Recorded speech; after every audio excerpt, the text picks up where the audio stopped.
welcome to the channel. I'm back to break down this Monday Night Football NFL Showdown slate on Draftkings and Fanduel. Excited to get into it. The Week 1 main slate under our belt. Hopefully you guys had a lot of success, won some money Week 1. I definitely had a profitable week.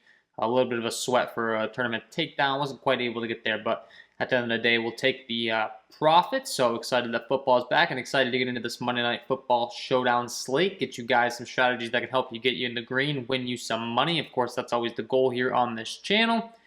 And a quick friendly reminder, if you do enjoy the content at any point in this video, if you could please take a moment to leave a like on this video, subscribe to the channel, hit the notification bell so you don't miss any future content that I upload. That would be greatly appreciated. You can also check out my premium package for NFL down below in the description.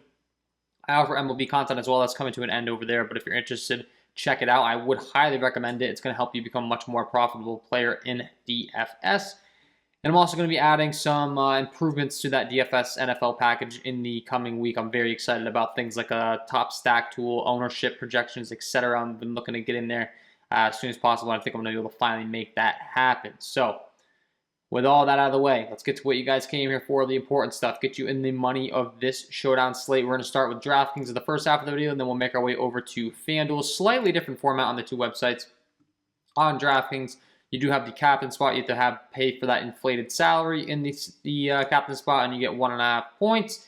And I think the clear and top option for the captain spot is going to be Lamar Jackson. The Baltimore Ravens, a very run-heavy offense that's going to be even more reliant on him with the injuries to their running back core. Now expected that they have to turn to their new head running back in the form of Tyson Williams. So he's expected to get the start here. He's going to have much more value in this game. They're going to be relying on him very heavily. But I also have a feeling that Lamar Jackson is going to just get even more workload than he already has. We know looking at the play calling stats from last season as far as the Ravens are concerned, lots of running. 57.8% of the time they were running the ball compared to 42.2% of the time passing. A much different play calling strategy than most of the league, and definitely a much different play calling strategy than their opponent in the Raiders. So expect for them to really have to try to either establish the run early on or get out in front early and then just dwindle this clock down, or have to play aggressive. And like as I always say in these showdown slates, you're really going to have to develop a game script that you're looking to go for. So if you really want to come in first, you're really going to have to think of all the different scenarios that can happen in this game and build a lineup around it. So if you think that the Ravens just come out and absolutely just dominate this game, it would be smart of you to go ahead and get Lamar Jackson. You're always going to want to pair him with two of his pass catching options.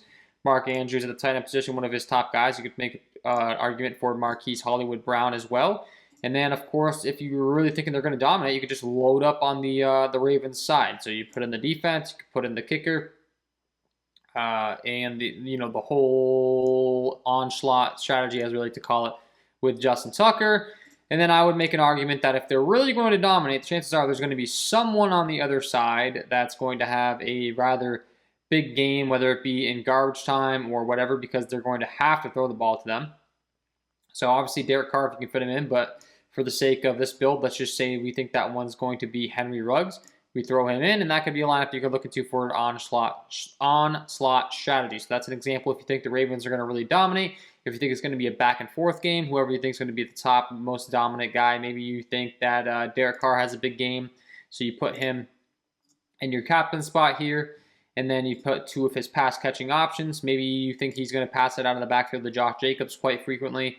And then on the outside, we go ahead and pair him up with the top tight end option in Darren Waller, who is an absolute target share beast.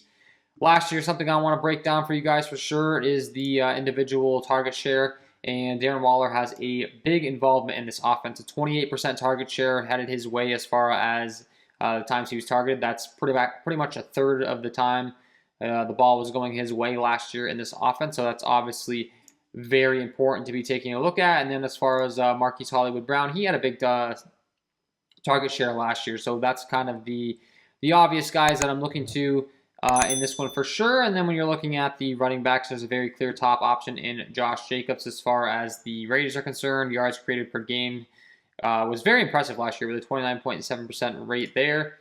And then as far as QBs are concerned, we know that Derek Carr is much more willing to go to the deep ball than Lamar Jackson. pass attempts per game, Derek Carr was up to 32.3. Lamar Jackson only at 25.1 passes per game, much more reliant on his legs.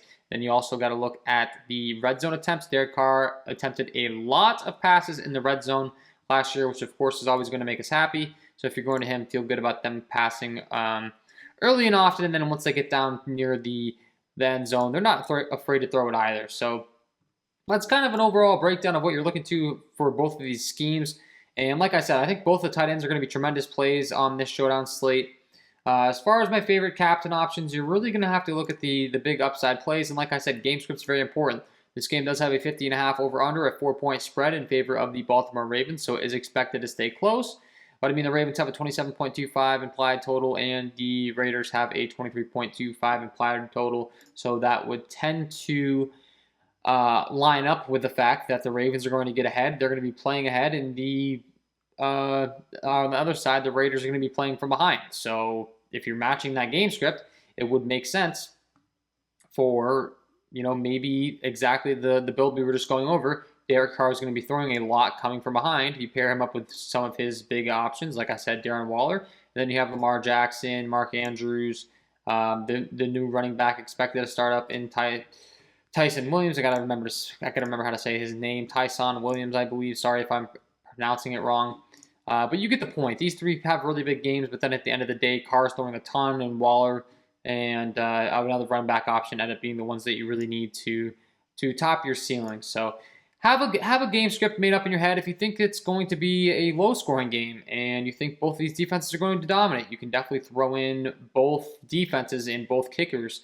I mean, that's a very bold strategy to be having for sure, but it's a possibility. Maybe just throw in the two quarterbacks because they tend to be the highest scoring guys on the slate no matter what happens, and run with it. So as long as you have that game strategy made up in your head, that's how you're going to really take down first place in these tournaments. And if you're asking me, I do think that Lamar Jackson's the obvious top play here. I have him projected for the most amount of points on the slate, as I'm showing you guys some free behind-the-scene projections for the showdown slate. These may change, but something I want to give you guys week one, kind of just give you a little bit of a sneak peek as to on the back end here of my projections. These will change, of course, going up to the game, but I mean, Lamar Jackson's the clear and top option for me. I really do like both the tight ends in this situation, and then the running backs next.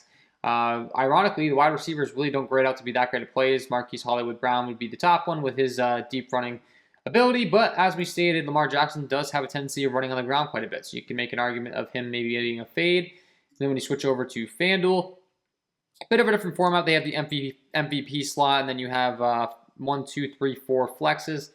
So it goes without saying that you kind of need the most highest scoring guy in the MVP slot. Obviously, there's going to be point per dollar and all that stuff. I mean, Lamar Jackson's all the way up to 17K, so if he doesn't really have the greatest game in the world, you can make an argument they could get away with someone else in the MVP slot.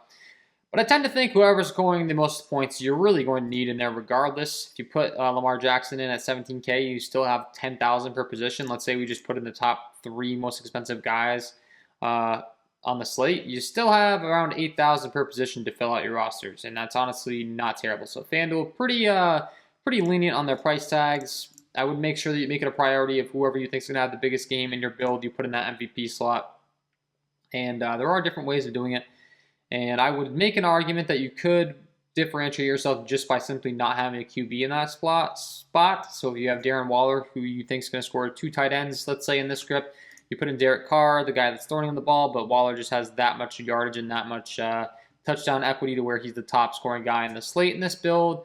Then you run it back with whoever you want on the other side. Let's say Lamar Jackson and Mark Andrews, because they're going to be throwing a lot from behind. And then you obviously would want to pair up Carr with another one of his pass-catching options.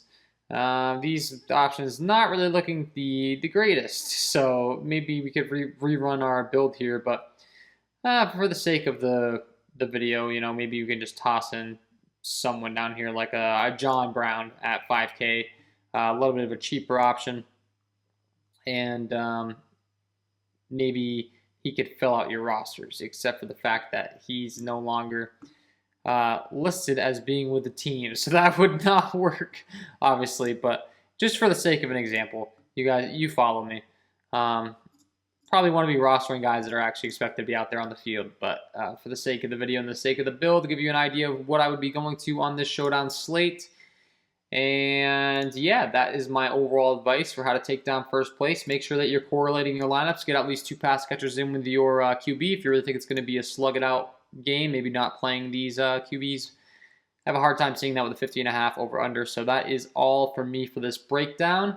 Hopefully you guys enjoyed. If you do, if you could please take a moment to leave a like on this video, subscribe to the channel, hit the notification bell so you don't miss future content that I upload. That would be greatly appreciated.